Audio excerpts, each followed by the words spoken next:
RRQ mendapatkan match point pertama. So, Jakarta International Velodrome, mana tepuk tangannya? Let's go to the lane of down. Wah, semakin malam semakin ramai tentunya bagaimana keramaian yang ada di sini. Karena ini semakin panas juga. Wah, bukan panas lagi sih, panas banget. Haredang. Haredang, Haredang, ya. apa haredang tenan ya? Haredang pisan. Haredang pisan, sorry. Nah, kalau lihat ini dia ternyata gak selalu melulu ya, Bang. Dia ini di jungle atau bahkan di roam ini kembali lagi dengan EXP lane dengan fleksibilitas dari role-nya juga yang akhirnya bisa dimanfaatkan oleh Onyx. Munculnya Link. Tentunya dengan adanya Fatal, Season Hunter, membawa ke arah Warcry juga dengan emblem Assassin. Akan semakin mempertambah lagi bagaimana targeting ke arah belakang. Karena dari tadi kalau kita ngeliat di game sebelumnya, Onyx ini kesulitan untuk bisa mengunci keberadaan dari Toy dan juga Rin.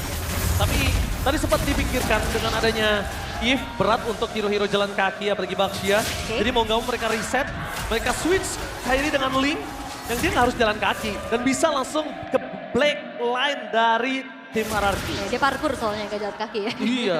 Dia lompat dari tembok ke temboknya juga dan ya itu sebuah twist draft lagi yang ditunjukkan juga oleh Onyx bagaimana akhirnya munculnya sosok assassin untuk bisa mengincar lini belakang. Oke.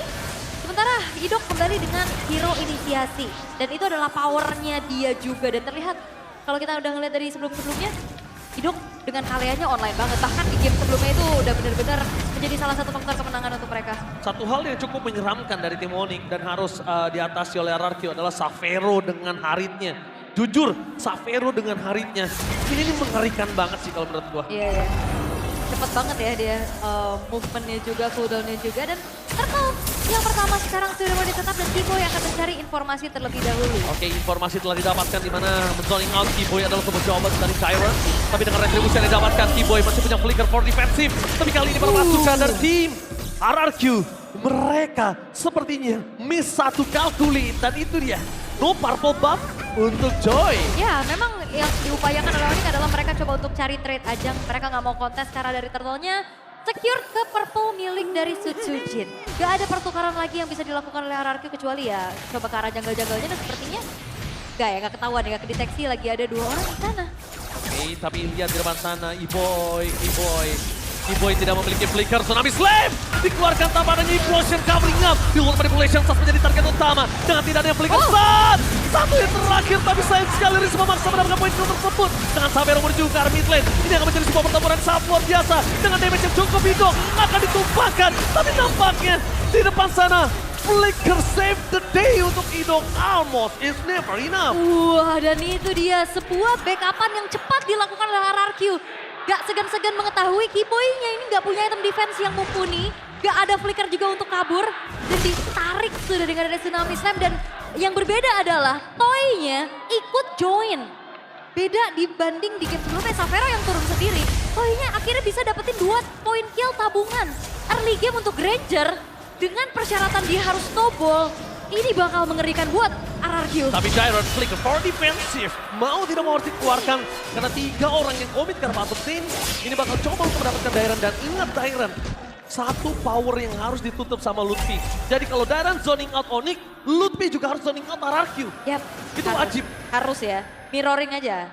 Tapi kalau ngeliat dari Samsnya juga ini yang emang struggle banget ya. Purify dia gak bisa lari dari Sutsujin. Kalau dia flicker dia gak bisa menghindari Idoknya. Sehingga akhirnya tadi Sutsujin yang memang targeting ke arah Sans begitu optimal juga. Tinggal gimana caranya RRQ mereka jangan sampai ngebawa ini ke arah terlalu late game. Karena Link dapetin force spike, Link bisa mainin lane. Bisa mainin semuanya. Itu Gak dia. ada yang bisa nutup jalan Link untuk kali ini. Melihat menuju ke arah Turtle, poin utama mereka dari tim Onyx adalah membuka vision terlebih dahulu. Sedangkan dari tim RRQ, mereka sudah standby dengan 5 pemain mereka menuju ke arah pit Turtle. Yang sangat penting untuk permasukan dari tim RRQ. Idok menunjukkan batang hidungnya, menandakan inisiasi power akan kuat. Dan akhirnya Onyx, daripada untuk mendelay, memaksakan keadaan ada baiknya disengage. Satu jawaban paling tepat. Itu dia ya, memilih untuk disengage karena kebetulan juga Kairinya memang sedang menjalankan satu wave di arah topnya. Mendorong lagi, mencari farmingan di tempat yang sangat-sangat memungkinkan juga. Dan Idok, screening dari Idok ini sangat-sangat mengganggu. Pemain-pemain dari Onyx, dia nggak bisa akhirnya menguasai area river. Oke, menit 5. Ini harusnya Kairi udah punya laning untuk bisa split push. Dan kalau misalnya RRQ mau coba ngutus Sutsujin untuk head to head dengan Kairi, pastikan ada cover atau enggak. Sama sekali dia dengan Winter. Tapi lihat di arah top lane, dengan damage tambahan Lutfi hampir ter-takedown. Dengan Rapid Blaster blow up, membuat lawan pasukan dari tim Onyx mereka kehilangan daya badan. Keyboy harus punya badan satu dan bahkan ini dia Tsunami Slam! Tanpa following up damage, tapi real manipulation tiba-tiba muncul. Sapphire di depan sana belum terperangkap kepada pasukan dari tim Onyx. Ada dua tipe yang terbelah dua. Idok tumbang, tapi Sapphire terperangkap dan bahkan one last hit. Sapphire almost is never enough. Hampir bertahan tapi nampaknya gagal. Membuat para pasukan dari tim Onyx mereka tetap hilang. Godlaner mereka adalah Sutsujin menutup tim fight dengan satu buah point kill. Eksekutor Sutsujin dengan begitu baik. Walaupun memang pertukaran terjadi antara kedua belah romer, tapi akhirnya keuntungan bisa dikantongi oleh RRQ dengan banyaknya point kill yang mereka ciptakan. Lagi-lagi 3000 gold difference. Iya, ini terlalu jauh sih dan dominasi kembali ditunjukkan. Karena RRQ akan menuju ke arah match point di depan mata untuk mereka. Tapi balik lagi di game ini, jangan lagi sampai dibawa ke arah mid to the late. Karena lihat Kairinya ini udah mulai mainin lane-lane yang berjauhan juga. Lane bawah udah mulai dimainin, terutama kalau ngeliat dari levelnya juga Kairi masih coba untuk mengejar. Gap 2 level ini akan menjadi sebuah keuntungan sangat-sangat besar untuk Sutsujin. Alright, tidak masalah. Tsunami Slam! Out of nowhere tiba-tiba membuat para pasukan dari tim Onyx terkena sejuk. Dan pakai para pasukan dari tim RRQ. Dengan serangan kejut mereka berhasil mendapatkan 3 point kill. Yang kehilangan dari Godlanernya. Bahkan membalikan keadaan. Serangan kejut, terkejut-kejut. Dia mau ngagetin, dia yang kaget. Iya. Langsung keangkat Tsunami Slam dengan follow up ternyata yang cukup juga. Hero-hero kayak Ludwig, Keyboy, ini sangat-sangat bisa dipoke dan juga dipegangin sama Rins. Efek slow-nya, apalagi kalau ada di ujung dari root manipulation itu juga ada efek mobilize. Dan akhirnya perfect turtle bisa diamankan oleh RRQ. My God, perfect turtle ini bahaya banget sih. Ah, Dari para pasukan dari tim RRQ mereka sudah mengungguli 5.500 gold difference. Meanwhile, para pasukan dari tim Onyx mereka cuma bisa melawan defense. Untungnya dengan ada Parsha, High Ground akan cukup lebih kuat. Oke, diusir mundur kali ini Toei-nya juga. Tapi ya balik lagi RRQ mereka harus kembali bagaimana men-set up keuntungan yang sudah mereka dapatkan ini di-convert menjadi sebuah kemenangan. Oh, Implosion! Kali ini Barca ditutup dan Keyboy! This is your boy, Keyboy! Again, Implosion kalkulat dari Keyboy berhasil menutup sosok dari RRQ dengan agresivitas yang mereka miliki. Oke, ini dia Keyboy mulai bangkit dengan This is your boy. Yes. Dan itu adalah reactive movement juga dari Keyboy ya. Di saat ada injak-anjak dari Idok dan langsung Implosion yang dibuka. Tapi masalahnya, tadi juga untuk purple buff dari Kairi itu keambil sama Farsa oleh Suns. Jadi agak sedikit berkurang tempo dari Kairinya juga. Walaupun memang udah jadi 2 modal item critical ya untuk ada Berserker Fury. Tapi daripada diambil sama orang, Iya benar, daripada masuk suci terutama ya. gimana menurut Taul? Menurut aku ya mendingan. Oh! Mona!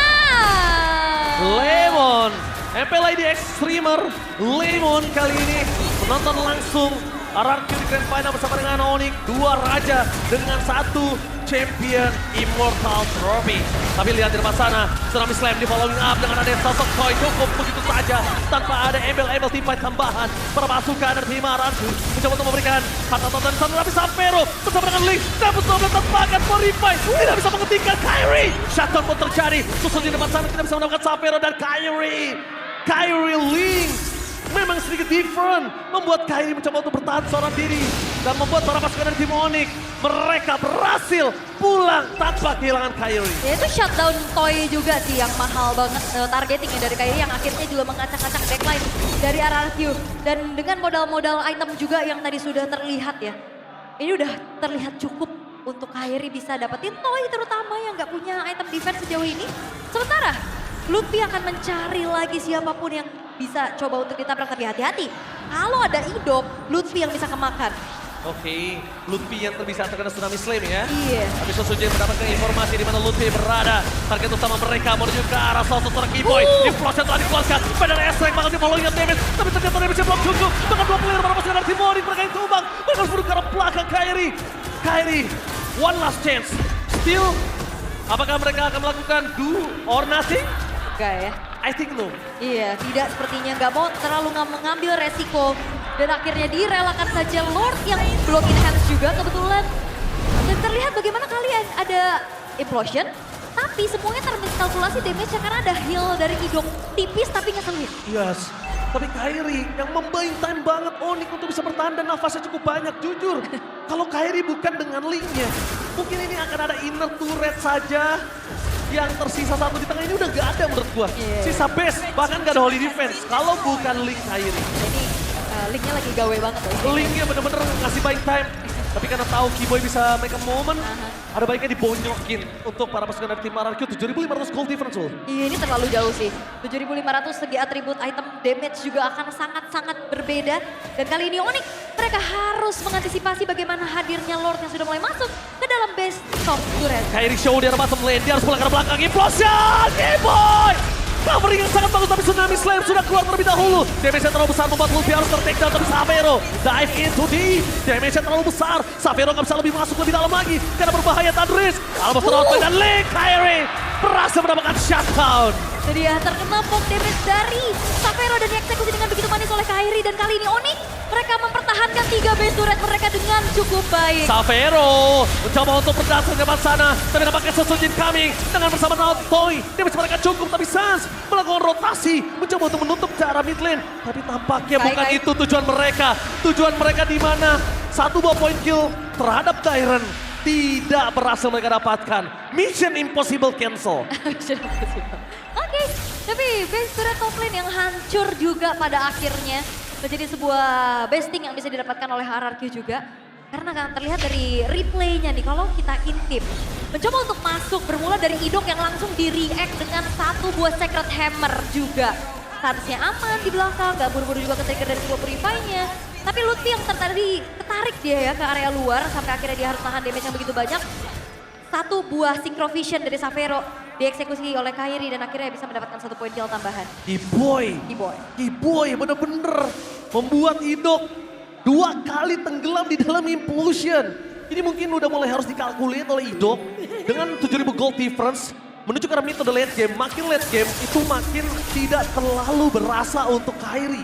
Siapapun lawannya tanpa Win of Nature atau Winter Crown, Kairi bisa makan hal tersebut. Yap.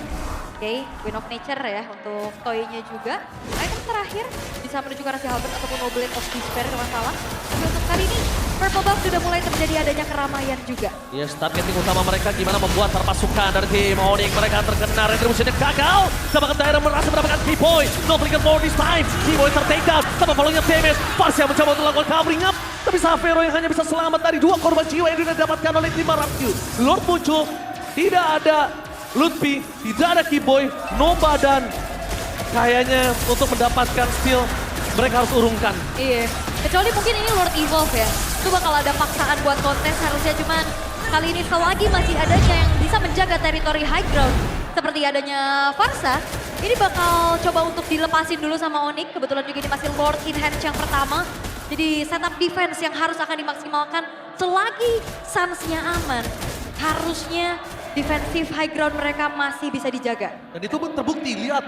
Dengan adanya keunggulan mereka gold 8.500, mereka bahkan cuma dapetin 1 buah base turret dari top lane. Ya. Yang harusnya nabrak sekali, mereka punya power yang banyak. Dan bahkan lihat, penonton yang luar biasa banyak di festival. Bahkan kita lihat ada Pariki yang mungkin jarang banget kita lihat datang untuk nonton RRQ ya. Udah lama ya. Hadir langsung. Oke. Kita tunggu dari Onyx-nya nih, disorot juga nih ya. CEO-nya Onyx kan. Ko Justin di mana ya? Ko Justin di mana nih Ko Justin? Alright, tapi untuk sekarang Three Lane Push. Oh, Real World Manipulation, no way! Ilasa tertinggal di saat adanya Farsia. Kali ini menjadi 1 target utama mereka. Fokus karena habis kabel yang mau terjadi. Dan Savero nggak bisa berdasar karena Susuti terlalu besar yang bisa diberikan. Looking for wipeout. Kairi no one last standing. Tapi nampaknya baik Depta tidak bisa dilakukan. Dan wipeout. Ini bencana. Match point untuk RRQ. Raja dari segala raja sudah mulai bangkit. 3 games in a row yang akhirnya mereka tunjukkan sebuah sinkronisasi kombinasi skill demi skill membawa mereka menuju ke arah match point di depan mata dan 1 game game lagi yang mereka butuhkan untuk membawa pulang trofi. No way! Onyx! Di mana di top? Mereka menurunkan